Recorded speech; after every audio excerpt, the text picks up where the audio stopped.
Je vous salue ce matin dans le beau et précieux de notre Seigneur Jésus-Christ. Je voudrais qu'au travers de cette méditation de ce jour, vous souhaitez une bonne fête de Noël. Cette méditation-là est tirée de 2 Chroniques chapitre 35, du verset 20 au verset 24. Faisons ensemble la lecture. Il dit, après tout cela, après que Josias eut réparé la maison de l'Éternel, Néco, roi d'Égypte, monta pour combattre à Carchemish sur l'Euphrate. Josias marcha à sa rencontre. Et Néco lui envoya des messagers pour dire, qu'y a-t-il entre toi et moi, roi de Juda?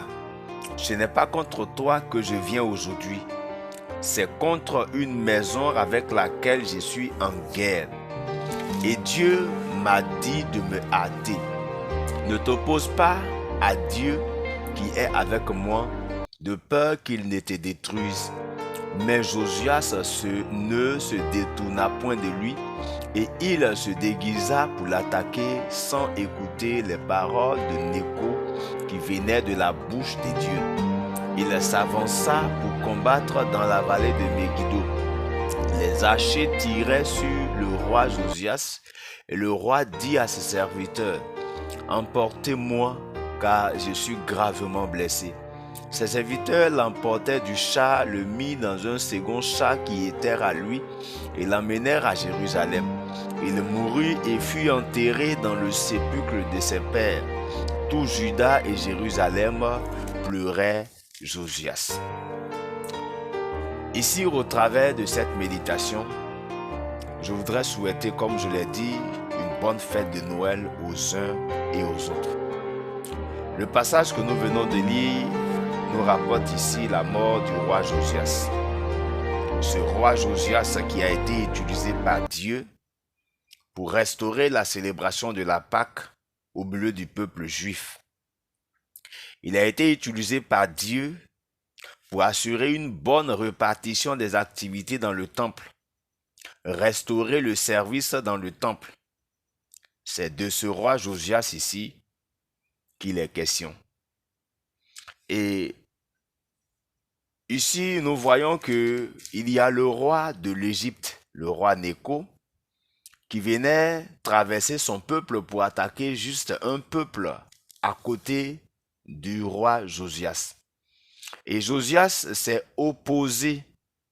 Et le roi Néco a pris le temps de lui montrer ce qu'il venait faire. Il lui a dit que c'est Dieu qui lui a dit personnellement d'aller attaquer ce peuple-là qui est voisin au peuple Juda. Mais le roi Josias n'a pas compris ce que le roi Néco lui a parfaitement dit. Il a dit qu'il s'est déguisé pour attaquer le roi Néco, roi d'Égypte, et s'étant déguisé, il a été frappé par une flèche, et c'est cette flèche-là qu'il a tué, et il a été enterré. Au travers de ce passage, je voudrais nous donner ici 3 éléments qui vont nous aider, nous les êtres humains qui existons aujourd'hui. Et le thème que je propose, c'est que nous devions avoir le discernement pour bénéficier du repos de Dieu. Parce que en Matthieu 11, le verset 28, la parole de Dieu dit, « Venez à moi, vous tous qui êtes chargés, fatigués, et je vous donnerai du repos. » Ici, Dieu donne le repos. Et c'est pour cela que chacun de nous, nous devions chercher à nous rapprocher de lui. Et quand nous continuons encore en Luc 2, le verset 11, il a dit, c'est qu'aujourd'hui, dans la ville de David, il vous est né un sauveur qui est le Christ, le Seigneur. Ici, le premier élément qui ressort, c'est que Dieu peut inspirer un roi païen, un roi qui n'est pas chrétien, un roi qui n'est pas du christianisme. Dieu peut utiliser une autorité qui n'est pas du christianisme, une autorité qui n'est pas chrétienne pour accomplir son plan. Notons que les voies de Dieu sont insondables, car ce n'est pas parce que le parent ou le supérieur hiérarchique ou le collègue ou le professeur ou un ami n'est pas chrétien, que Dieu ne peut pas à un moment donné nous parler par lui. Pareillement, ce n'est pas parce que quelqu'un a été inspiré par Dieu qu'il lui appartient forcément aussi. Dieu envoie ici Nécho, roi d'Égypte, païen, en mission sur un territoire voisin à Juda. Il présente clairement la raison d'être de son expédition à Josias. Dieu, dans sa souveraineté, peut se servir de qui il veut pour accomplir sa volonté. C'est l'exemple de ces discussions du moins que les hommes ont concernant l'origine de Noël, l'origine de la célébration de Noël. Ici, Noël, dans son sens propre, c'est vrai qu'il fait référence à une célébration d'une fête romaine, qui est ici la fête de la célébration du soleil qui est très éloignée de l'équateur. Mais ici, avec le temps, il y a le roi Constantin qui, devenant chrétien, a voulu christianiser ou a voulu célébrer la naissance de Jésus. Alors il a souhaité que ce soit le 25 décembre. Parce qu'il est ce premier roi qui a célébré la fête de Noël en 336 à Rome, en Italie. Notons que c'est 300 ans après la naissance de Jésus-Christ. Mais ici, avec le temps, il y a l'Église catholique qui a voulu christianiser cette fête romaine qui célèbre ici la période où le soleil est éloigné de l'équateur. Notons que les Romains, ils avaient beaucoup de fêtes, mais ces fêtes-là sont généralement liées aux saisons dans le courant de l'année. Alors, il a été choisi 25 décembre. Mais à ce niveau, je voudrais ici nous encourager à avoir du discernement. Ici, aujourd'hui, nous célébrons Noël. Nous qui sommes en Côte d'Ivoire, nous avions par exemple pendant les périodes de Pâques, il y a un peuple qu'on appelle le peuple baoulé, qui célèbre aussi la Pâques à la même date, à la même période que la Pâques célébrée par les chrétiens en Côte d'Ivoire. Mais pour eux, c'est une fête de réjouissance où ils célèbrent une autre divinité ou une autre façon de faire ou une autre pensée. Mais pour le chrétien, la Pâque, c'est Jésus qui est célébré. Mais ce n'est pas parce que ce peuple baoulé célèbre la Pâque à sa manière que les chrétiens vont dire que la Pâque est liée à leur façon de faire. Chacun célèbre la Pâque en fonction de ce qu'il veut atteindre comme objectif.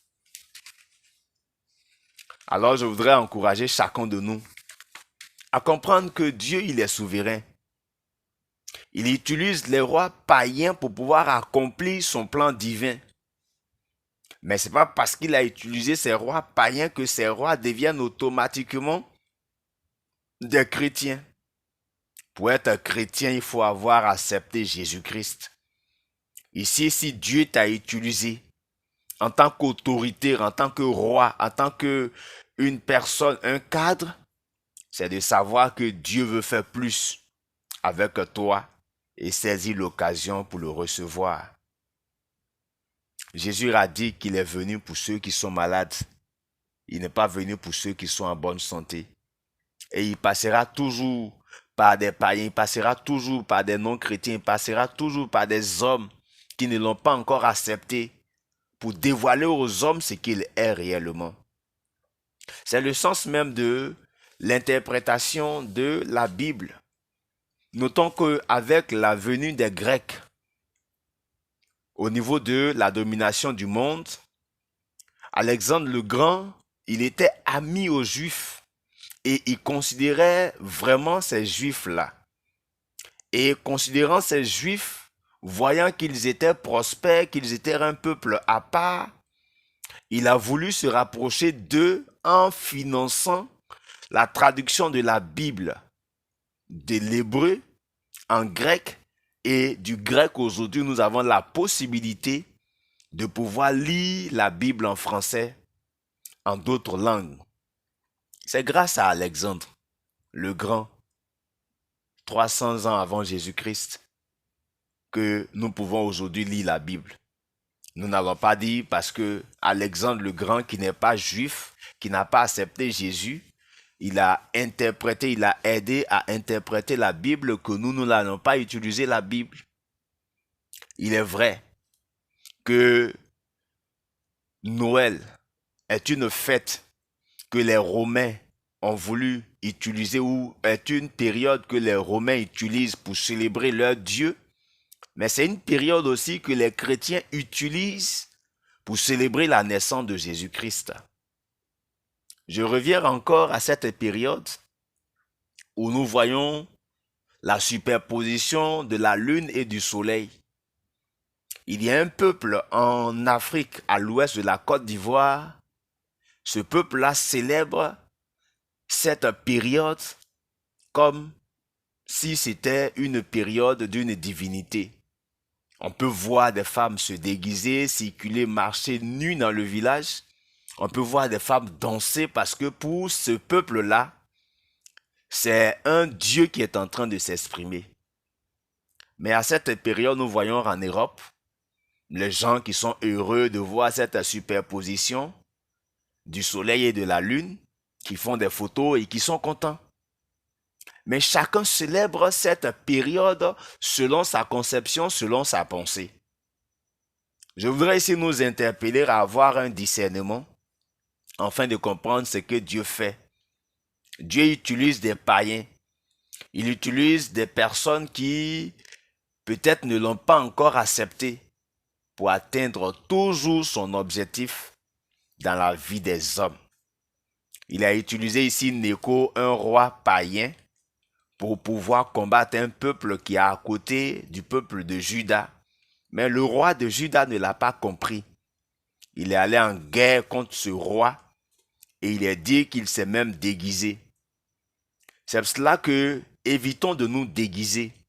Gardons notre identité en tant que chrétiens. Gardons notre identité en tant qu'enfants de Dieu pour nous qui avons accepté Jésus. Arrêtons de nous déguiser pour nous qui sommes les êtres humains. Arrêtons d'adorer les saisons, arrêtons d'adorer les forêts, arrêtons d'adorer les eaux. Ces éléments sont à notre portée.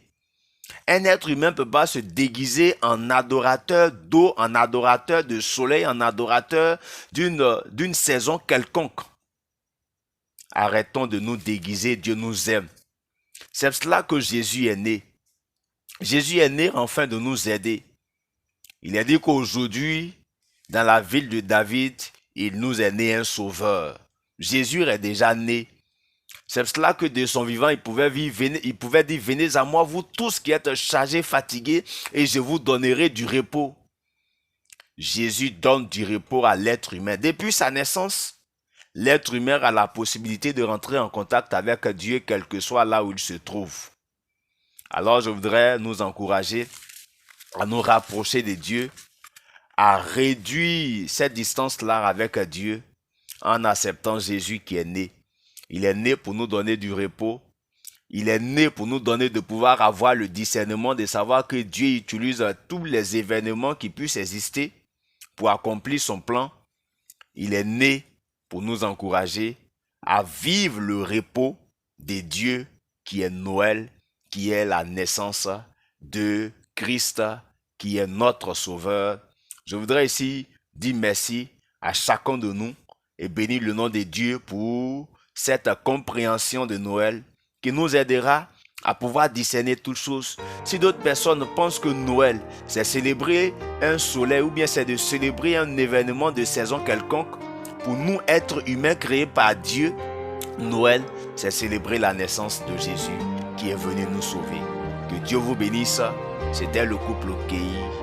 Amen.